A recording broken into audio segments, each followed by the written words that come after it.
Hello बच्चों।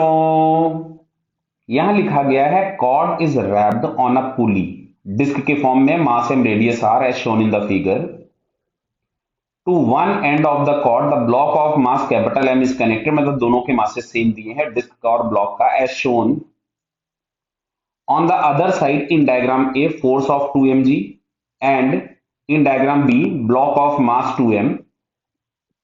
Late angular acceleration of disc A and B is alpha A and alpha B respectively. Cord does not slip on the pulley. तो alpha ए और alpha B में relation पूछा। वैसे खैर हम लोगों को ये बात तुरंत समझ में आ जानी चाहिए कि जो अल्फा ए होगा वो बड़ा होगा। चलो खैर अपन सॉल्व करके देखते हैं। तो यहाँ पे सबसे पहले अगर हम लोग डायग्राम ए की बात करें तो यहाँ कहीं पे ये टेंशन जो होगा यहाँ पे इस वाली पुली पे वो 2 mg के बराबर होगा क्योंकि हमने फोर्स ही लगा रखा था और इधर हम कोई भी टेंशन T1 मान लेंगे इस वाली स्ट्रिंग में। क्लियर। और ये पुली किसी भी एंगुलर एक्सेलरेशन अल्फा से घूम रही है। क्लियर है। तो इक्वेशन अगर हम लोग सबसे पहले बनाएं, यहाँ पे T1 कोई फोर्स लग रहा होगा, नीचे की तरफ में mg होगा, तो यहां से हमारे पास मिलेगा T1 minus mg is equals to m into A. Clear है। इसको मैं acceleration in first case A लिख देता हूं।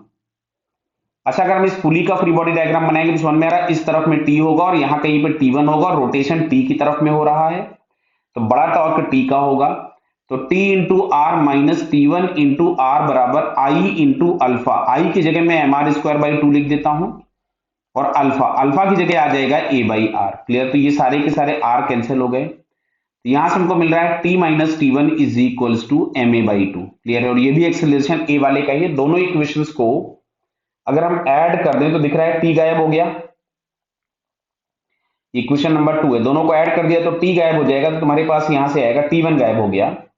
समझ में आ रहा ना। यहां से ये T1 माइनस में था और ये T1 प्लस में था तो यहां से मिल रहा है T minus mg is equals to 3m/2 into acceleration of a और T की जगह हमारे पास पहले केस में है 2mg तो मैंने 2mg लिख दिया। तो 2mg माइनस mg हो गया mg 3m/2 into acceleration of a. इससे m से m कैंसिल हो गया तो एक्सेलरेशन ऑफ ए हमारे पास आ रहा है यहां से 2g/3। कितना आया 2g/3। तो यहां से अगर हम लोग अल्फा ए फाइंड करेंगे तो मिलेगा 2g/3r। क्लियर बेटा। ये आ गया acceleration, angular acceleration in first case. अच्छा, हम जरा सेकंड केस की बात करते हैं। यहां कहीं पे हमारे पास लगेगा 2mg, इधर में टेंशन T होगा तो इसके लिए इक्वेशन लिखोगे तो मिलेगा 2mg minus T is equal to 2m into a. ये एक्सेलरेशन ऑफ B है।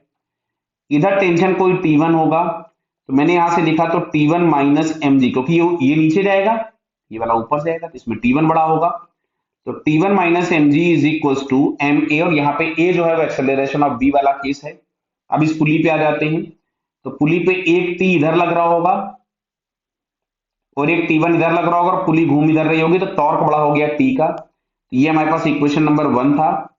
इक्वेशन नंबर 2, इक्वेशन नंबर 3 में T का टॉर्क माइनस T1 का torque is equals to I into alpha और अल्फा की जगह हमने लिख दिया a/r क्योंकि उसमें बोला है कि पुली पर स्ट्रिंग स्लिप नहीं हो रही तो इस r से आर कैंसिल हो गया। तो यहां से मिल रहा है T minus T1 is equals to m into a/2। Clear. ये आ गया इक्वेशन नंबर 3। अब अच्छा फिर से ध्यान से देखो, अगर हम इन तीनों इक्वेशंस को ऐड करें तो यहाँ पे ये T माइनस में है यहाँ प्लस में है कैंसिल हो गया, यहाँ पे T1 माइनस में है यहाँ प्लस में है कैंसिल हो गया।